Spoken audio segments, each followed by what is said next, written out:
नमस्कार प्रेक्षकांनो, या सावनीचा पुन्हा नवीन डाव यशस्वी होताना दिसत आहे. त्यामुळे सागर आणि मुक्तामध्ये अजूनच दुरावा निर्माण होताना तुम्हाला दिसणार आहे. तर प्रेक्षकांनो, सागर हा मुक्ताची खूप वेळा माफी मागण्याचा प्रयत्न करतो, परंतु मुक्ता ही सागरचं काहीच ऐकत नाही, त्याला माफच करत नाही, त्याच्याशी बोलायला सुद्धा तयार नसते.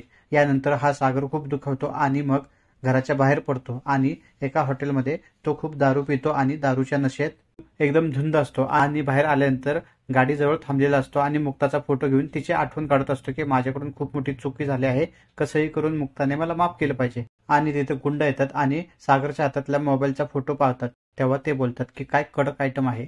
यानंतर हा सागर खूप भडकतो आणि मग त्यांच्यामध्ये भांडण होताना दिसत आहे आणि ही माणसं या सागरला खूप मारतात.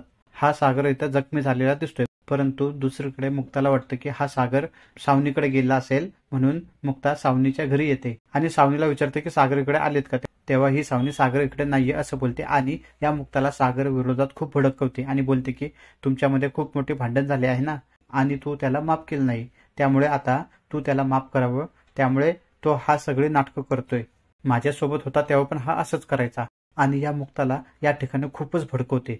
त्यामुळे मुक्ता ही सावनीच्या बोलण्यात येऊन पुन्हा खूप मोठा निर्णय घेते आणि बोलते की आता मी या सागरला कधीच माफ करणार नाही.